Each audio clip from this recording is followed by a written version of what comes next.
Salut, c'est Marco de Tough for Fun. On se retrouve aujourd'hui pour la vidéo de test qui suit la vidéo de déballage que vous avez pu voir récemment, la vidéo de déballage du Pocophone F1, le mobile que vous voyez tout de suite devant vous, un mobile conçu, construit, commercialisé par la marque Xiaomi, Xiaomi quand on prononce mal, ce que je fais très régulièrement d'ailleurs.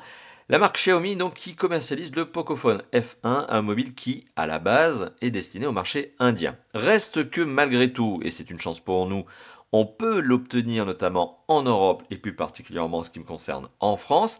À ce titre d'ailleurs, je tiens à remercier la boutique geekmall.eu dont vous retrouverez le lien en commentaire, en description, en annotation de cette vidéo. Donc la boutique Geekmall qui m'a permis d'avoir ce téléphone à l'occasion de ce test. D'ailleurs, petite parenthèse, vous avez, si vous souhaitez acheter ce téléphone sur la boutique de Geekmall, vous avez un code promo de 5€, Top for Fun 5, donc à valoir sur la boutique Geekmall.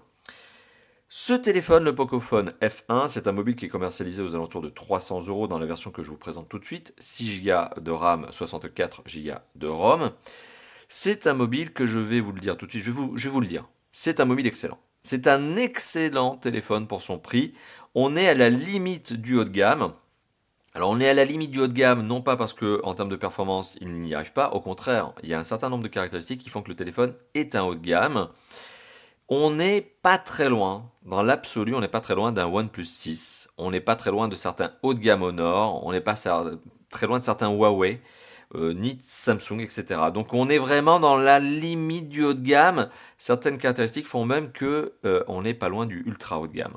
Alors on va détailler tout ça tout au long de cette vidéo, mais globalement vous l'avez compris, c'est un téléphone que je vous recommande à l'achat, je vous le dis tout de suite, on en reparlera en conclusion, mais il y a énormément de bons points dans ce téléphone et quelques petites concessions mais qui, lorsque l'on les ramène à son prix, 300€, eh bien, sont parfaitement acceptables.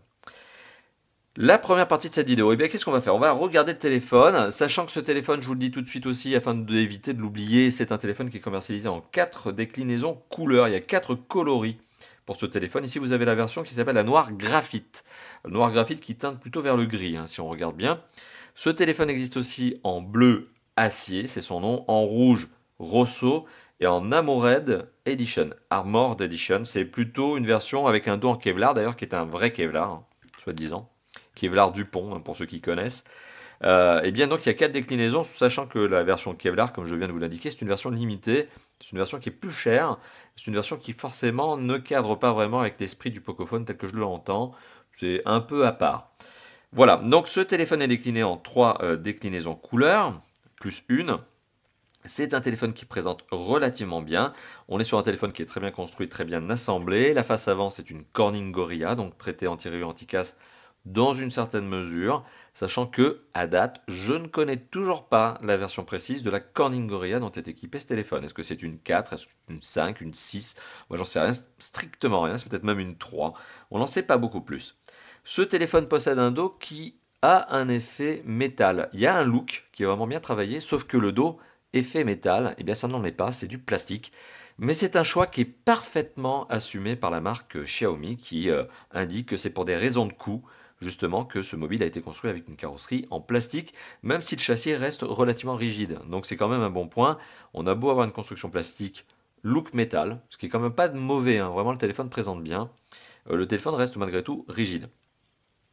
Alors si on fait le tour du propriétaire, si on regarde le téléphone, eh bien, sur le côté gauche, on retrouve ici un trou avec un slot. Ce slot permet justement d'accéder aux 2 emplacements de carte SIM ou carte SIM plus micro SD, puisque si vous voulez ajouter le micro SD, vous êtes obligé de sacrifier l'emplacement de la carte SIM numéro 2. Au-dessus, on retrouve de l'entrée micro secondaire du mini jack, puisque oui, le mini jack a bien été sauvé sur ce téléphone. Il faut sauver le soldat mini jack. Voilà, donc ça c'est un petit fail, ça c'est mon téléphone qui vient de tomber, mon téléphone perso. Vous retrouvez le double bouton de contrôle de volume, plus-moins, pardon. Vous retrouvez également le bouton on-off.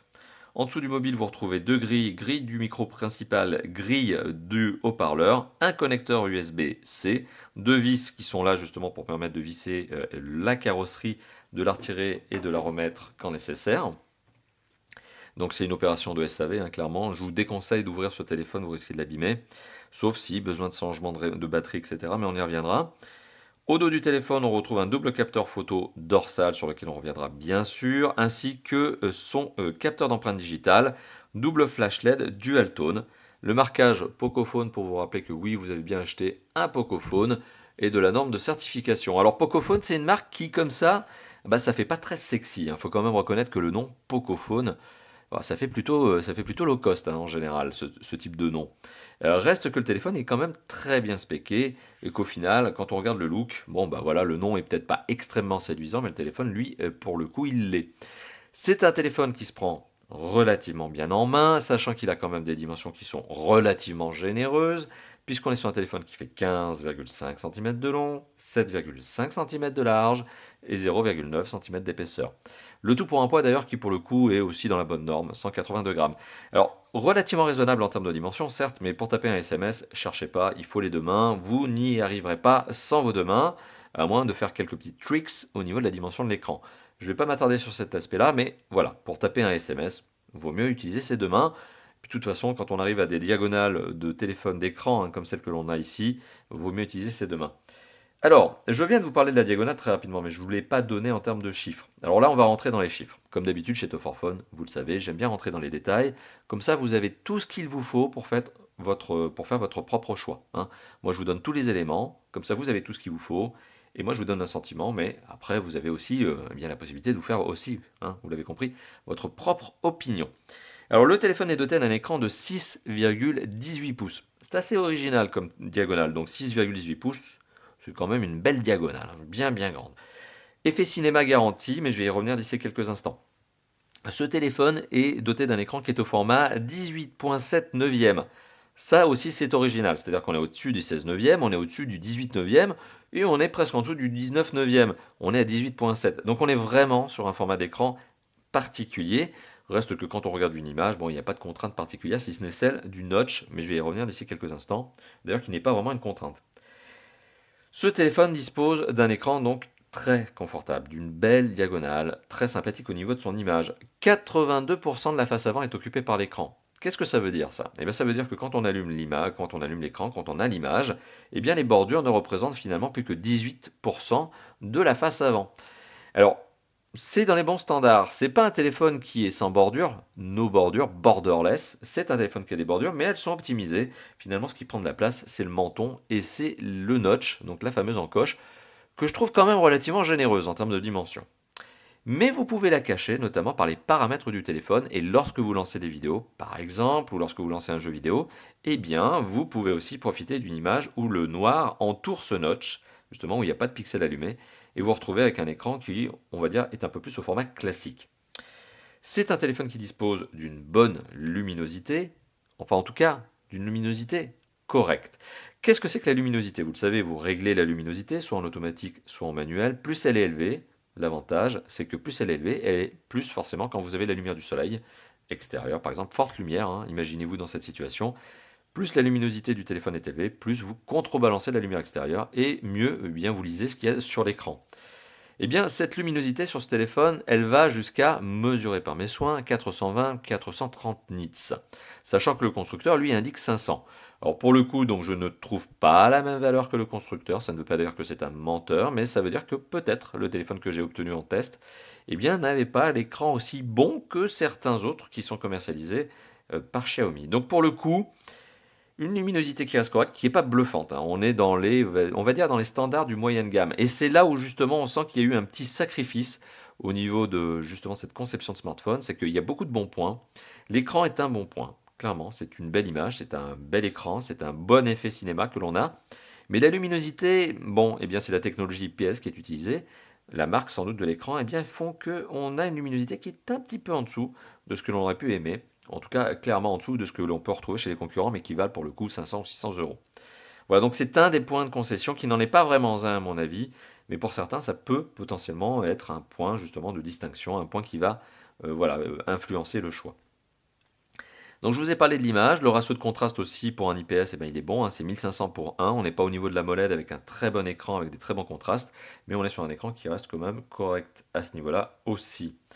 Au niveau du son, alors écouteurs, rien à redire, mini jack ici, rien à redire, on a même de la chance, il a été gardé, et USB-C, bon bah forcément il n'y a pas d'adaptateur USB-C pour le son puisque vous avez bien un mini jack. Le haut-parleur, ici, il est simple, parce que là c'est un mono hein, haut-parleur, ici c'est la grille qui en fait cache le micro, donc c'est un petit on va dire un petit fake de design très classique chez les constructeurs de nos jours. Il y a même des marques californiennes qui font exactement la même chose. Ce haut-parleur donne un son qui peut potentiellement, c'est réglable bien sûr, être puissant. Entre 100 et 110 décibels à la sortie quand on met le son à fond. C'est un son puissant. Et puis le haut-parleur offre un son qui reste quand même de qualité. Même quand on le pousse à fond, ça grésille pas. Alors ça manque de basse, bien sûr, mais ça donne un son qui est de bonne qualité au niveau du haut-parleur. Et comme je vous l'ai dit il y a quelques instants, l'écouteur et le mini jack ne m'ont donné aucune insatisfaction. Au contraire, ce sont des composants très standards, donc rien à redire. Voilà, donc on a parlé du son, on a parlé de l'image. Sur ces points, vous l'avez compris, on est plutôt sur du bon. En tout cas, on est sur du très bon quand on le ramène à son prix. Au niveau des performances, alors c'est sans doute là où justement ce téléphone fait vraiment eh bien, le boost. C'est-à-dire que c'est clairement là où on sent que le téléphone est au-dessus de ses concurrents à 300 euros. Donc si vous mettez deux téléphones côte à côte, un à 300 et celui-ci à 300, vous remarquerez que celui-ci est meilleur en termes de performance. C'est incontournable, c'est inévitable. Pourquoi? Eh bien, on va le voir ici, là en toutou va se lancer. On a un score démentiel à ce niveau de prix de 285 600 points. On arrondit 285 600 points sur Antutu V7.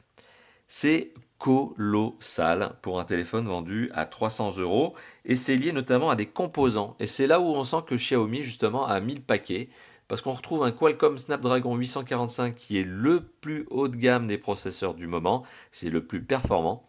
On retrouve un Adreno 630 qui est le processeur graphique qui complète ce processeur de calcul et c'est un processeur graphique qui permet justement de bénéficier de très bonnes performances graphiques. C'est un téléphone aussi qui ici est commercialisé dans une version 6 Go de mémoire vive, donc 6 Go de RAM, sachant que ce téléphone existe dans une version haut de gamme, plus haut de gamme à 8 Go de RAM, mais on ne va pas en reparler, c'est la fameuse version Armored dont je vous ai parlé tout à l'heure. Et on a trois versions en termes de mémoire aussi. 64 Go, la version que je teste ici, 128 Go, une autre version, donc et 256, la version haut de gamme dont on ne parlera plus parce que forcément pour moi, elle ne vaut pas vraiment la peine en termes de rapport qualité-prix, spécification de prix. La version 64 Go de mémoire de stockage, j'allais dire mémoire vive, non, mémoire de stockage, 64 Go, et bien lorsque vous allumez le téléphone pour la première fois, vous obtenez eh bien 53,7 Go de stockage pour installer vos applications et vos jeux. Alors qu'est-ce qui se passe ici? Eh bien il se passe que lorsque vous installez le téléphone, en tout cas vous le démarrez pour la première fois, vous installez effectivement les mises à jour et les applications natives, donc c'est-à-dire que vous allez faire les updates, et bien là on se retrouve avec une mémoire qui est amputée, aussi par la règle de conversion, de presque 11 Go de mémoire. Alors c'est un peu dommage en soi, mais tous les constructeurs sont exactement concernés par la même chose, et c'est exactement la même chose dans le monde informatique. Tout ordinateur qu'on allume par exemple, eh bien, quand on a un disque dur dessus et qu'on a le système d'exploitation, ben forcément, eh bien, on n'a pas la pleine capacité du disque dur. Forcément, il y a le système d'exploitation. C'est exactement ici la même chose. Alors, bonne note, si vous trouvez que vos 53 Go, 53,7 sont un petit peu trop courts pour vous, eh bien vous pouvez ajouter une micro SD. Mauvaise note, la micro SD ne permet pas d'installer les applications dessus. Donc les applications, elles vont dans la mémoire interne du téléphone. Autre point à remarquer, cette clé, ce genre de clé, hein, ne vous attardez pas à la marque, ce genre de clé, justement par exemple USB d'un côté, USB-C de l'autre, vous permet d'ajouter de la mémoire à ce téléphone, la mémoire de la clé USB, parce que ce téléphone est doté d'un USB-C qui a la fonction OTG, c'est-à-dire qu'il lit le contenu d'une clé que vous pourriez brancher dessus. Alors soit vous achetez ce genre de clé hein, déjà 2 en 1, finalement vous avez un connecteur USB d'un côté et USB-C de l'autre, donc là c'est facile on va dire, soit vous avez une clé USB classique, standard, et vous achetez un adaptateur, un câble adaptateur, ça vaut 1 ou 2 euros sur le web aujourd'hui, ça vaut vraiment rien du tout. Voilà. Donc vous l'avez compris, l'un des points forts de ce téléphone, c'est clairement ses performances, des spécifications qui font que ce téléphone normalement devrait être un haut de gamme. Mais vous l'avez vu, il y a quelques concessions, notamment sur l'écran, qui font que finalement on revient au moyen de gamme. Voilà, mais les specs, c'est juste un truc dément à ce niveau de prix. Alors au niveau de la connectivité, alors je ne vais pas m'attarder outre mesure, je vais juste lancer My Device, qui est désormais l'application que j'utilise. Si vous êtes curieux, que vous voulez savoir ce que j'utilise comme application, notamment pour les différents benchmarks, bah, pour le coup j'utilise My Device, qui me permet d'avoir de l'information. Je ne suis pas sponsorisé, hein, rassurez-vous, il n'y a pas de deal. Je vous donne juste comme ça l'information. My Device, qui me permet justement eh bien, de regarder un petit peu les specs du téléphone, outre les fiches techniques que le constructeur me fournit. Eh bien, ce téléphone est doté forcément, on s'en doute, on l'imagine, de la 4G LTE. 4G LTE d'ailleurs qui est donné avec une très bonne vitesse puisque c'est une catégorie 16, catégorie 16, plus la catégorie est élevée en 4G, en fait, finalement, plus on va vite, hein. Si l'opérateur le permet aussi, hein. Il y a aussi le téléphone et l'opérateur. Et en France, c'est plutôt l'opérateur qui va vous brider sur ce téléphone. 1 gigabits par seconde en download. Aujourd'hui en France, aucun constructeur ne propose cette vitesse. En général, ils sont plutôt dans les 150 mégabits, hein, donc 0,15 giga. Bon, ça, c'est la vitesse de téléchargement. La vitesse d'envoi, elle est différente. Elle est de 150 mégabits par seconde. C'est normal, hein, qu'on ait un écart entre les deux.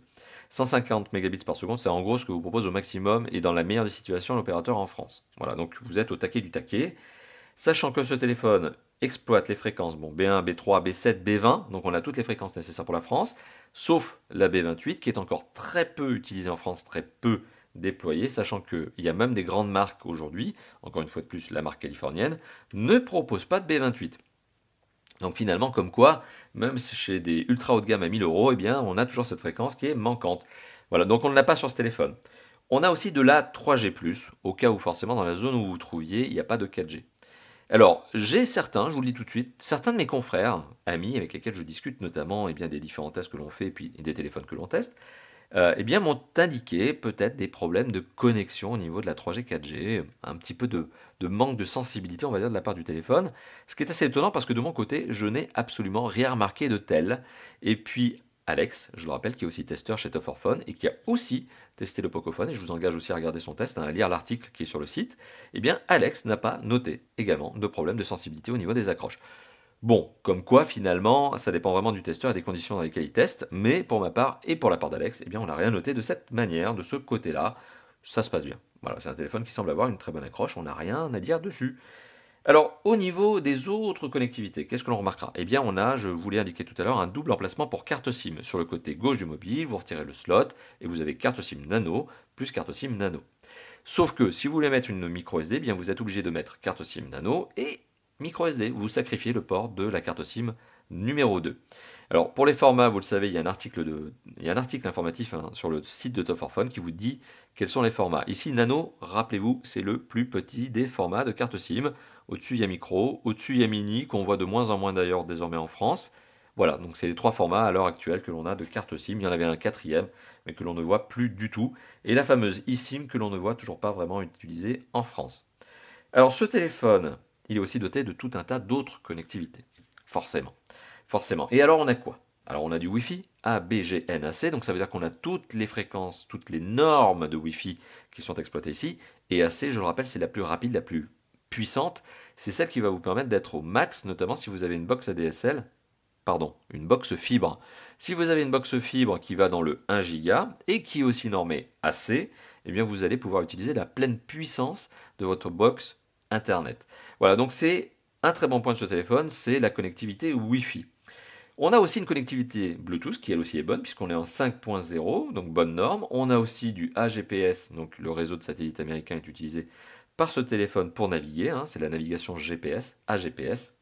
Vous avez aussi du GLONASS, donc ça c'est le réseau de satellites russe, et vous avez du BDS, c'est le réseau de satellites chinois. Vous n'avez pas le réseau de satellites japonais, QZSS, et vous n'avez pas le réseau de satellites européen qui s'appelle Galileo, et qui n'est pas utilisé non plus par ce téléphone. Mais bon, je vous rassure, avec rien que AGPS, vous êtes déjà bien, et GLONASS et BDS en plus, alors là, c'est la fête, c'est le top. Vous êtes déjà très à l'aise. Ce téléphone est également doté de la radio FM, sauf que pour fonctionner la radio FM, eh bien, elle nécessite que vous branchiez, alors j'essaie de retrouver la radio FM, que vous branchiez bien tout simplement votre kit piéton. Je vais essayer de vous le montrer, voilà, voilà, voilà. Donc tout simplement le téléphone me dit non, je ne peux pas fonctionner en radio parce que j'ai besoin que tu me branches un kit piéton. Et ça aussi c'est un grand classique, mais vous avez bien la possibilité de mettre une radio FM là-dessus. Je vous rappelle, dans la boîte que j'ai reçue, il n'y a pas de kit piéton.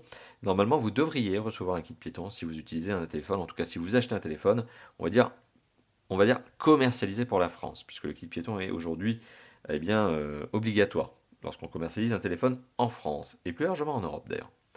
Alors ce téléphone est aussi doté d'autres connectivités, on l'a remarqué, du mini jack, l'USB-C est donc doté de la fonction OTG, donc c'est ce fameux USB-C réversible, hein, c'est le connecteur réversible, ce qui est quand même un bon point.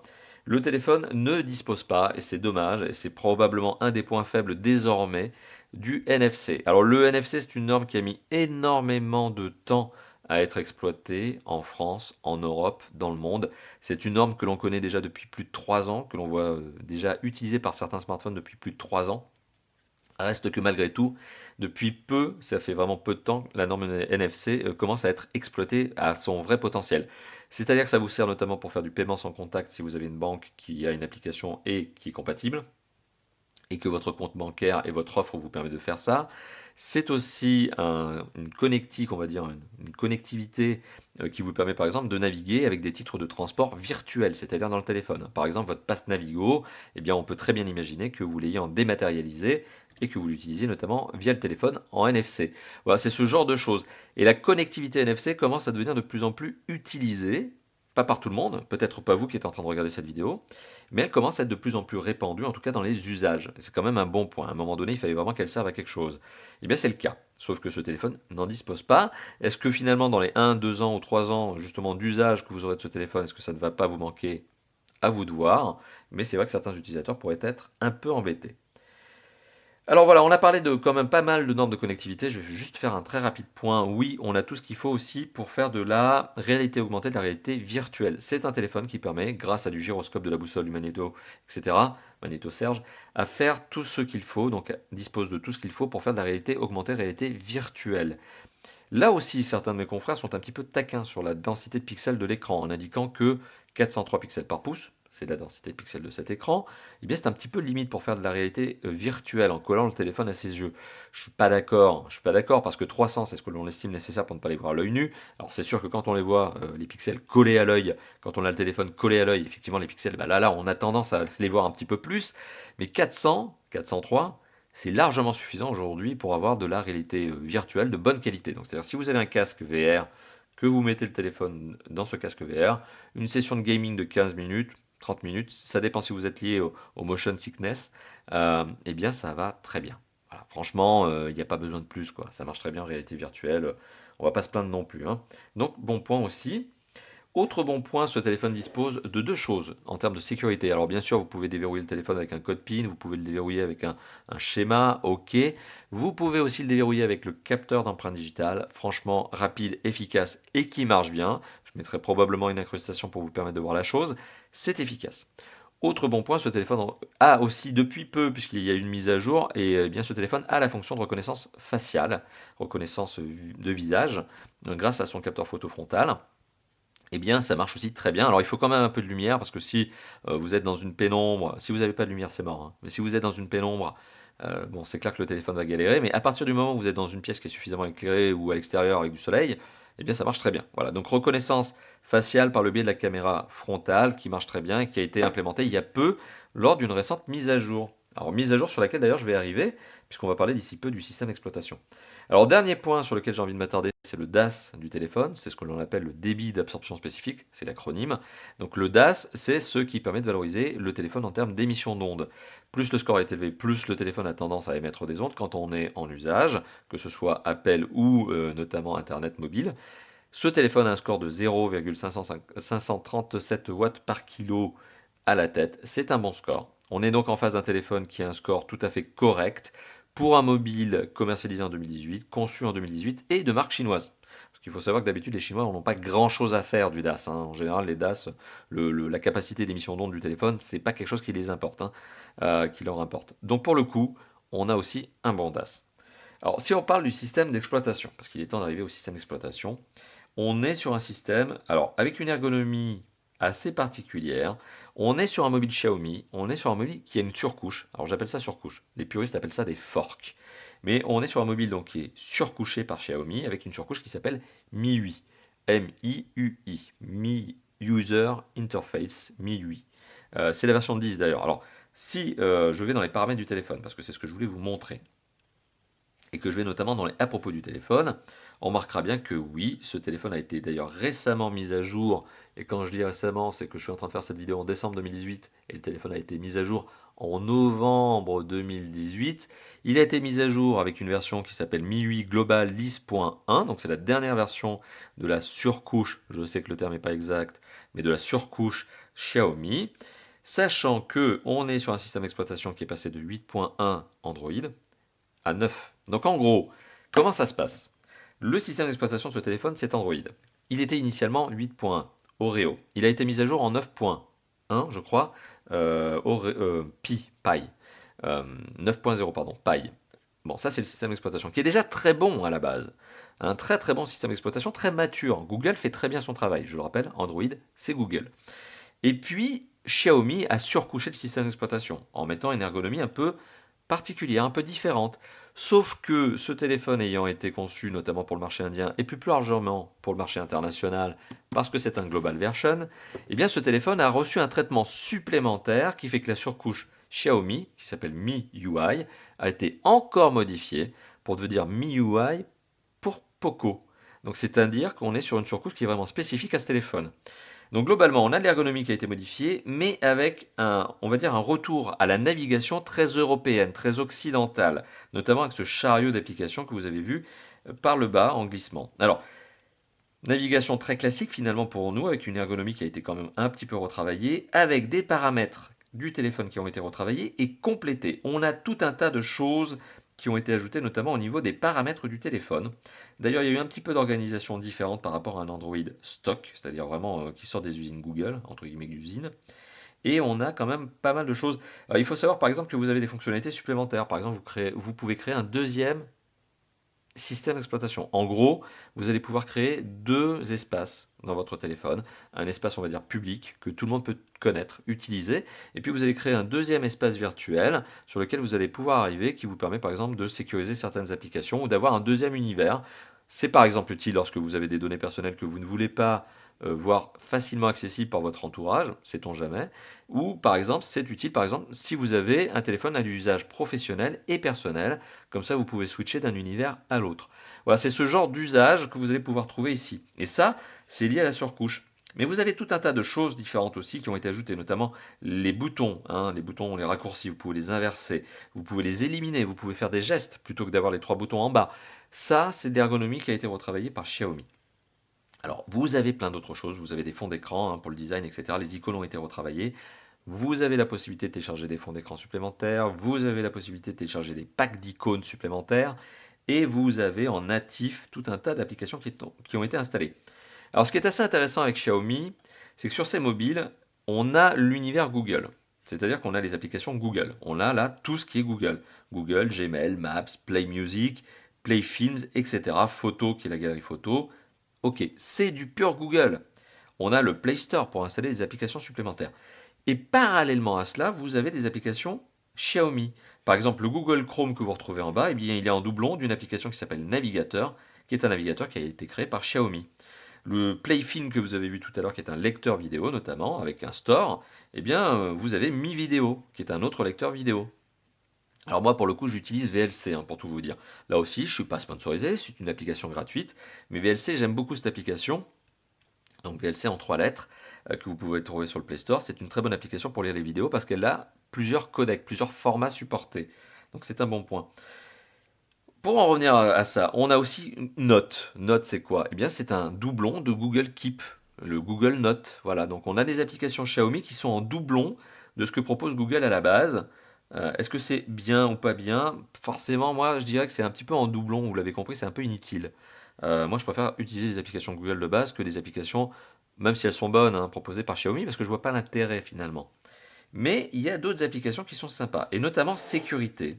Alors ça s'appelle sécurité, mais en fait c'est un vaste fourre-tout, dans lequel on trouve plein de choses. On retrouve un nettoyeur de RAM et de ROM, on retrouve aussi un analyseur de sécurité qui, oui, est là pour vous dire si finalement vous avez des failles, des applications qui sont pas bonnes, etc. Voilà, un gestionnaire de batterie, d'autonomie, donc qui est très bon d'ailleurs pour le coup. Un suivi de l'utilisation des données, Wi-Fi, 3G, 4G, combien vous avez consommé de données, un mode un mode augmenter la vitesse, donc speeder le téléphone, booster le téléphone, c'est en fait un gestionnaire de mémoire vive. Ça ne sert pas à grand chose pour le coup. Gestionnaire des applications, ça vous permet de mettre à jour des applications, de désinstaller des applications, c'est une sorte c'est un gestionnaire d'applications et ça c'est bien fait quoi. Nettoyage en profondeur qui va simplement vider la ROM de fichiers temporaires inutiles. Nettoyeur WhatsApp, pourquoi pas. Liste noire qui vous permet de créer des listes noires de numéros de téléphone qui pourraient vous appeler ou vous envoyer des SMS. Ça vous gave, vous les mettez en liste noire. Second espace, ce que je vous indiquais tout à l'heure, vous avez la possibilité d'avoir un deuxième univers, un deuxième bureau, voilà, et plein d'autres choses. Voilà, et par exemple, dans les applications qui sont sympathiques, on a aussi proposé par Xiaomi un enregistreur d'écran. Vous faites une session de gaming, vous pouvez enregistrer votre écran, ça va dans la mémoire du téléphone, et après vous partagez ça sur YouTube, par exemple, si vous faites du mobile gaming online, en live. Voilà, donc c'est le genre de choses que vous retrouvez dans une surcouche Xiaomi. Alors déjà, franchement, de base, le système d'exploitation est déjà très très bon, Android 9.0, donc je le rappelle, il a été mis à jour récemment, en novembre. En plus, vous avez Xiaomi qui a mis son travail dessus, qui a fait son travail, qui a fait la surcouche Mi 8 qui est aussi très bonne, qui est très appréciée d'ailleurs par certains utilisateurs, et qui a en plus été customisée pour ce téléphone en particulier, en donnant un style de navigation plus européen, plus occidental. Donc globalement, le système d'exploitation, pour tout vous dire, on pourrait passer des heures à en parler. Là, j'ai essayé d'être très rapide et efficace dessus, mais c'est tellement complet et ça a tellement de ressources, de potentiel, que vraiment on pourrait en parler des heures. Bon, maintenant, moi, ce que je vous dis, c'est que c'est un très bon système d'exploitation, très mature aujourd'hui, hein. Android a peu de difficultés, a beaucoup, pardon, de difficultés à avancer parce qu'il peut apporter peu de choses. Voilà, donc on est vraiment sur un système très mature. Et si vous voulez le personnaliser, Play Store, vous installez toutes les applications que vous voulez. Voilà. Donc on a fait le tour sur ce système d'exploitation et on va arriver à l'usage et notamment à deux aspects. Quand on parle de l'usage, alors c'est un téléphone qui est capable, bien sûr, vous l'avez compris, de répondre à tous les usages que l'on a désormais d'un smartphone moderne. Que ce soit de l'appel, du SMS, lire ses emails, envoyer un MMS, consulter un site internet, jouer à des gros jeux 3D type PUBG mobile, naviguer en GPS, etc. Oui, c'est un smartphone qui fait tout ce que l'on lui demande. Et c'est un smartphone qui répond aux standards de qualité actuels avec la performance maximum que vous avez vu tout à l'heure. Donc, c'est un téléphone qui est un téléphone. C'est-à-dire que c'est un smartphone qui fait tout. Alors, il ne fait pas le café. À côté de ça, on est sur un smartphone qui, bien sûr, a deux aspects qui permettent ce dernier de se distinguer en termes d'usage d'autres smartphones. Alors, d'une part, la qualité photo et d'autre part, la batterie, l'autonomie. Alors, pour la qualité photo, on se retrouve avec un double capteur dorsal sur lequel je vais juste vous indiquer les spécifications. Alors, je vais juste essayer de reprendre un sujet de photo. Où l'ai-je mis? Mais oui, mais le voilà, le fameux bonhomme de Fallout. Boum. Alors, le bonhomme de Fallout, que j'utilise systématiquement ou quasi systématiquement pour les prises de vue, me permet de vous montrer que c'est efficace. En plus, il a le sourire, il a la banane, il est toujours content, lui. Et ben forcément, l'autofocus se positionne bien, ça marche bien, c'est efficace. Alors, le double capteur photo dorsal, que je rentre un petit peu dans les specs, c'est un 12 mégapixels, accompagné d'un 5 mégapixels. Le 12 mégapixels, ça parlera aux puristes, à une ouverture de 1.9. Le 5 mégapixels, une ouverture de 2.0. Double flash LED dual tone. Alors, c'est un double capteur photo qui marche très bien quand on est en conditions lumineuses correctes. C'est-à-dire que c'est vrai que ce téléphone a un peu de mal à gérer le peu de luminosité ou le trop de luminosité, hein. C'est vrai qu'il faut être dans une condition à peu près correcte. Mais au niveau du double capteur dorsal, ça se passe très bien. On a un mode intelligence artificielle qui vous permet aussi d'avoir certains scénarios. En gros, des scénarios, c'est ce qui va permettre de régler en automatique le téléphone en fonction de ce que vous essayez de prendre en photo. Parce que le téléphone va essayer de comprendre ce que vous voulez prendre. Est-ce que c'est un visage? Est-ce que c'est un paysage? Est-ce que c'est votre chien? Est-ce que c'est un gâteau d'anniversaire avec des bougies? Voilà, donc il y a tout un tas de scénarios qui ont été imaginés, conçus, prévus par Xiaomi qui permettent à ce téléphone de régler, de faire un réglage justement de ses settings, de ses paramètres pour avoir une meilleure qualité photo. Oui, c'est vrai, ça marche bien. Donc le double capteur dorsal offre une qualité qui est correcte, vraiment correcte. On n'est pas au niveau d'un ultra haut de gamme, on n'est pas non plus au niveau du prix, hein. Vous voyez, vous avez bien compris, il faut vraiment comparer ce qui est comparable. Ça, c'est la qualité photo dorsale. Petite parenthèse supplémentaire parce que j'aime bien donner tous les détails. Ce téléphone enregistre aussi en 4K 30 images par seconde et il enregistre aussi, si vous le souhaitez, en 1080p jusqu'à 240 images par seconde. Alors c'est utile parce que si vous faites de la vidéo, le 1080p 240 fps, ça vous permet notamment de faire du slow-mo, hein, avec du montage photo, montage vidéo, pardon, vous pouvez faire du slow motion. Donc voilà, c'est un point sympathique. Le capteur photo frontal, pardon, c'est un 12 mégapixels. Alors ce 12 mégapixels, on pourrait, 12, que dis-je? Vous voyez, j'ai été en train de faire un fail. C'est un 20 mégapixels. Alors ce 20 mégapixels, on pourrait se dire, waouh, génial, plein de mégapixels, ça va donner une bonne qualité photo. Alors globalement, oui, la qualité photo offerte par le capteur photo frontal est sympa, c'est un 20 mégapixels qui marche bien, il n'y a pas grand-chose à dire dessus. Ok, ça c'est dans l'absolu. Parce que c'est vrai que lui a encore plus de mal que le double capteur dorsal à gérer la lumière. Si vous avez trop de lumière, ça va rendre la photo très blanche, très pâle. Si vous n'en avez pas assez, ça va devenir une bouillie de pixels très sombre. Bon, il faut vraiment avoir des bonnes conditions lumineuses. Vous voyez, là, je suis en condition studio, j'ai deux parapluies photo, il y a de la lumière supplémentaire derrière moi. On est dans des conditions de lumière qui sont vraiment optimales, vraiment au top, studio photo. Et bien, même comme ça, le téléphone a tendance à avoir des photos avec le capteur photo frontal qui vont trop vers le blanc, trop pâle. Ça manque à mon avis de trancher d'ailleurs au niveau de la photo.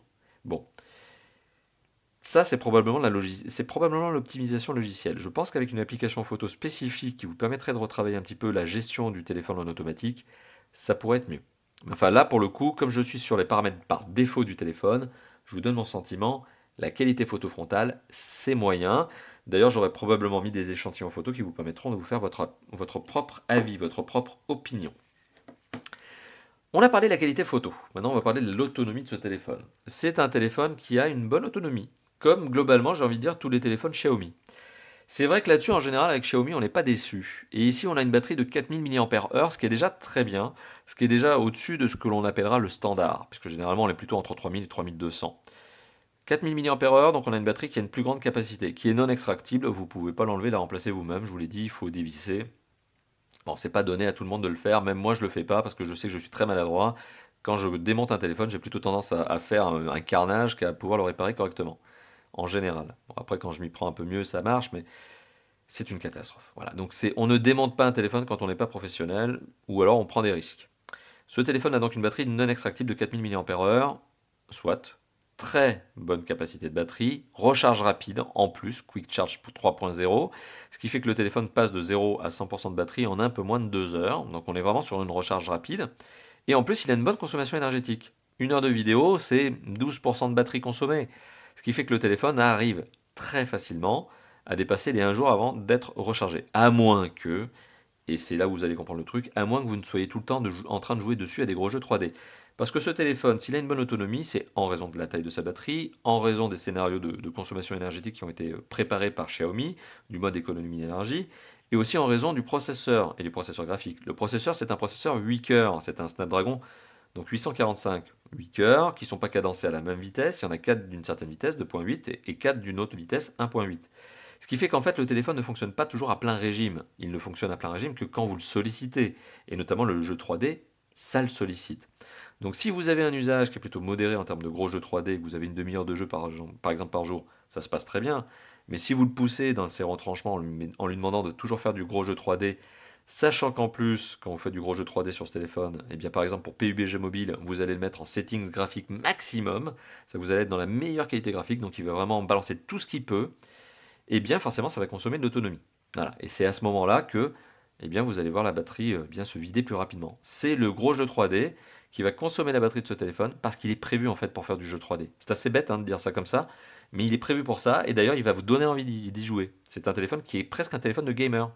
Bah, je dis presque, en fait c'est un téléphone de gamer. Alors autre point que je ne vous ai pas indiqué tout à l'heure, et je viens de m'en rendre compte quand je parle du processeur, je mettrai probablement une image. Le processeur est un processeur Qualcomm Snapdragon 845. Ça, vous l'avez compris, je me répète. Il est situé à peu près par ici. Eh bien, il faut savoir que ce téléphone est doté d'une chambre de dissipation thermique. Donc, c'est un tube en métal qui doit être cuivré notamment, qui permet notamment avec du liquide à l'intérieur de dissiper la chaleur. Parce que le processeur est ici, le tube passe tout au dos en coude et finit par une autre zone ici qui lui permet de dissiper la chaleur. Donc, en gros, vous avez non pas une chaleur qui est uniquement centrée ici pour permettre de dissiper la chaleur, donc pas une seule zone unique où se trouve le processeur, en fait c'est à peu près la moitié du dos du téléphone qui permet de dissiper la chaleur. Le bon point, c'est que le téléphone, même quand il est en usage max, qui tourne à fond, que le processeur est hyper sollicité, eh bien il ne chauffe pas trop. Donc primo, dans la main, ça se passe bien. Deuxièmement, eh bien forcément, le téléphone ne lag pas, parce que ce qui fait laguer un téléphone, c'est quand vous le sollicitez à fond, que le processeur va très haut dans les températures, mais qu'il a du mal à dissiper la température. Et c'est comme un téléphone, c'est comme pardon, un ordinateur. Un ordinateur avec un processeur que vous mettez à fond et que justement qui n'arrive pas à dissiper sa chaleur, eh bien, il va commencer à galérer, il va commencer à laguer. C'est exactement la même chose sur ce téléphone. Voilà, c'est exactement la même chose, sauf que là, eh bien, intelligence, on a un conduit de dissipation thermique qui s'appelle Liquid Cool d'ailleurs chez Xiaomi, c'est son nom. Voilà, donc on a parlé de ce dernier aspect sur lequel eh bien, j'avais envie de m'attarder. Voilà. Du coup, vous l'avez compris, je vous l'ai dit en début de vidéo, il est temps d'arriver à la conclusion. Du coup, je vous l'ai dit en début de vidéo, c'est un excellent smartphone pour son prix. C'est un excellent smartphone qui clairement fait partie de mes top 10, de mon top 10 2018. Si je devais dresser une liste des 10 meilleures affaires à faire en 2018, même en ce début d'année 2019, Eh bien, le Pocophone F1 en fait partie. 300 € pour un mobile aussi bien spéqué, sur lequel finalement il n'y a pas vraiment de concession à faire, parce que par rapport à son prix, c'est pas des concessions, il est très bon. Mais quand on essaye de ramener ce téléphone, soi-disant par rapport à ses concurrents directs qu'a visé Xiaomi, qui sont le OnePlus 6 et d'autres téléphones du style, bon, c'est sûr que bon, bah, le niveau de finition, c'est pas du métal au dos, mais voilà, on a des concessions qui sont même pas à faire à ce niveau de prix, qui sont des concessions qui n'en sont pas. Finalement, ce téléphone, il est très homogène, il est très bien pensé, il est très bien conçu, et il est puissant. Mais il est sacrément puissant. C'est une bête de course. D'ailleurs, Xiaomi l'appelle le Master of Speed. Et c'est vrai, il a raison, c'est le maître de la vitesse, parce qu'à ce niveau de prix, 300 €, c'est vraiment le maître de la vitesse. Voilà. Donc vous l'avez compris, je suis très enthousiaste avec ce mobile, le Pocophone F1. C'est un très très bon téléphone pour moi, je trouve.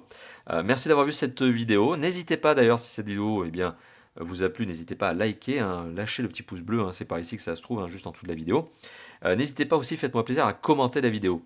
Lâchez-vous dans la zone de commentaires, dites-moi ce que vous pensez de ce téléphone, dites-moi ce que vous pensez aussi de mes tests, mais dites-moi ce que vous pensez de ce téléphone. Ça se trouve, vous êtes vous-même propriétaire du téléphone. Pourquoi pas? Parce que je sais qu'il y a des visionneurs de nos vidéos de Tough for Phone, avec qui d'ailleurs on interagit de bonne manière, qui sont des propriétaires des téléphones que l'on montre en vidéo. C'est normal, hein, forcément. Donc n'hésitez pas à vous lâcher dans la zone de commentaires, c'est juste en dessous que ça se passe. Et enfin, je finirai en ajoutant que vous avez aussi le bouton ici, plus un abonnement, voilà, plus un abonnement dans le coin inférieur droit de cette vidéo qui vous permet de vous abonner à notre chaîne YouTube et d'être au courant de toutes les prochaines vidéos, interviews, présentations, déballages, tests, etc. etc. Bah voilà, comme d'habitude, j'ai Top for Fun dans toutes les vidéos qu'on fait. Encore une fois de plus, merci d'avoir vu cette vidéo et je vous dis à très bientôt. Ciao, ciao.